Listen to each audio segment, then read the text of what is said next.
2 table চামচ হলুদ গুঁড়ো ও 1 টেবিল চামচের পরিমাণ চুন। হ্যালো বন্ধুরা, আমি প্রাইভেট লোকেশ দে। বন্ধুরা, আজ আমি আপনাদেরকে দেখাবো আমার ফার্মেরই একটা গরুর ম্যাস্টাইটিস হয়েছে, যেটাকে আমি ঘরোয়া পদ্ধতিতেও চিকিৎসা করেছি এবং অ্যালোপ্যাথি পদ্ধতিতেও চিকিৎসা করেছি। তো এই দুটো পদ্ধতি চিকিৎসা আপনাদেরকে দেখাবো এবং এইটাও বলবো যে ম্যাস্টাইটিস রোগটা আসলে কী। বন্ধুরা, এই রোগটি মূলত ভাইরাস, ব্যাকটেরিয়া ও ফাঙ্গাস এই তিনটের কারণেই হতে পারে। এই রোগটির ফলে গরুর দুধ উৎপাদনে অনেক সমস্যা তৈরি হতে পারে। ম্যাস্টাইটিস রোগের প্রধান যে লক্ষণগুলি সেগুলো হচ্ছে স্তন ফোলা, গরুর স্তন ফুলে ওঠে এবং লালচে ও গরম হয়ে যায়। দুধ পাতলা বা ঘন হয়ে যেতে পারে এবং কখনো কখনো দুধে পুঁজ ও রক্তের চিহ্নও থাকতে পারে। গরুর দুধ দোয়ানোর সময় ব্যথা পেতে পারে গরু, এবং দুধ দেওয়ার সময় তার অস্বস্তি বোধ হতে পারে এবং লাথ মারতেও পারে। কখনো কখনো গরুর শরীরে জ্বর আসতে পারে। তো বন্ধুরা, এইটা কিছু ম্যাস্টাইটিসের সামান্য লক্ষণ। ম্যাস্টাইটিসের আরও অনেক জিনিস আছে যেগুলো ওইভাবে বলা সম্ভব নয় ভিডিওতে। যদি আমার গরুর যেরকম ধরনেরই ম্যাস্টাইটিস হোক, সেই গরুর আমি ট্রিটমেন্ট করব এবং সেই ট্রিটমেন্ট আপনাদেরকে অবশ্যই জানাবো। এবার আপনাদেরকে আমি বলবো ঘরোয়া পদ্ধতিতে যে আমি চিকিৎসাটা করেছি, তো সেইটা আপনাদেরকে আমি জানাবো। বন্ধুরা, প্রথমে আমি নিয়েছি যে অ্যালোভেরা, যেটাকে বাংলাতে বলে ঘৃতকুমারী।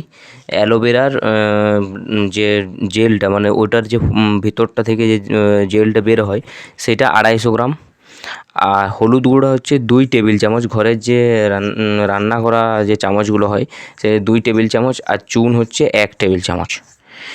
তারপর এই তিনটির মিশ্রণ ভালোভাবে মিশ্রণ করতে হবে, এই তিনটেকে।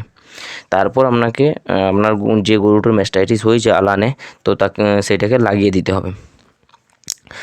এইটার ফলে কি হয় যে গরুর ম্যাস্টাইটিসের ফলে যে ওটার আলানটা গরম লালচে টাইপের হয়ে ওঠে, তো সেইটা থেকে গরুটা অনেকটা আরাম পায়। আর ওটার ব্যথা, অ্যালোভেরা জানেন তো ব্যথা নাশ হিসাবেও কাজ করে, যে ব্যথা হলে লাগায় অনেকে। তো এতে গরুটা অনেকটা স্বস্তি বোধ করে। এইটার ফলে কিন্তু কোনো ব্যাকটেরিয়া, কোনো ভাইরাস, কোনো ফাঙ্গাস যে মেরে দেবে এমনটা নয়, বাইরের কোনো আর ইনফেকশন হতে দেবে না। কিন্তু ভেতরের যে ব্যাকটেরিয়ার ফলে হোক কি ফাঙ্গাস আক্রমণের ফলে হোক বা ভাইরাস আক্রমণের ফলেই হোক, যেভাবেই হোক, তো সেইটাকে মারার জন্যে অ্যান্টিবায়োটিক, অ্যান্টিফাঙ্গাল সব দিতে হবে আর কি। তো বাইরের কোনো যাতে কিছু আক্রমণ না করতে পারে, সেই জন্য এটা খুবই কাজে লাগে। এমনকি আপনারা ওই গায়ে দুয়ে নেওয়ার পরে আপনারা আপনাদের গরুর বাটে এইটা একটা পেস্ট করে রেখে দিলেন, গরুর গায়ে ধোয়া হয়ে গেলেই গরুর বাটে লাগাতে পারেন। এতে কিন্তু গরুর কোনো ম্যাস্টাইটিস হওয়ার সম্ভাবনাটা খুবই কম। আর আমি যে অ্যালোপ্যাথি ট্রিটমেন্টটা করেছি, সেইটি আমি দিয়েছি, প্রথমে দিয়েছি অ্যামোক্সিলাম ফোর্ট। অ্যামোক্সিলাম ফোর্ট যে পেনিসিলিন গ্রুপের যে অ্যান্টিবায়োটিকটা, আমি ওইটা ইউজ করেছি। আর প্রেডনিজোলোন, যেটা একটা স্টেরয়েড আর কি, আমি ইউজ করেছি প্রেডনিজোলোন। ট্রাইভিভেট করেছি, আর ম্যাগলুডাইন। দেখুন, যেহেতু আমার গরুটা খাওয়া দাওয়া করছিল, মানে জ্বর শরীরে থাকেনি, জাস্ট তার ম্যাস্টাইটিসের লক্ষণটা দেখা গেছে আর আমি ট্রিটমেন্ট একদম করে দিয়েছি, তার জন্য আমি এই সামান্য মানে সামান্যতেই হয়ে গেছে ঠিক আর কি। এবার যদি এইটা মোটামুটি 3-4 দিন হয়ে যেত, যখন এটা একটা বিরাট আকার নিয়ে নিত, তখন আরও অন্যভাবে ট্রিটমেন্ট করতে হতো। আর যদি আপনার গরুর জ্বর আসে আর কি, যদি দেখেন যে আপনার গরুর জ্বর রয়েছে আর কি, তখন আপনারা ওই যে ম্যাগলুডাইনটা আমি এখানে ইউজ করেছি, ম্যাগলুডাইনের জায়গায় আপনি ওই মেলোক্সিকাম প্যারাসিটামলটা আপনারা অবশ্যই ইউজ করবেন যদি জ্বর আসে। আর গরু খাওয়া দাওয়া যদি না করে, জ্বরের কারণেই খাওয়া দাওয়া করবে না আর কি, তো আপনারা ওইটা ইউজ করতে পারেন।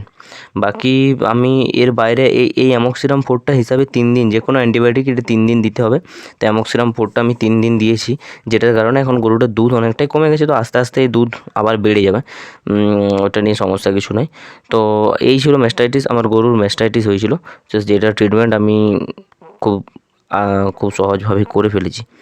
তো বন্ধুরা, আবার অন্য একটা রোগের ব্যাপারে আপনাদের সাথে আলোচনা করব। তো দেখা হবে পরের ভিডিওতে।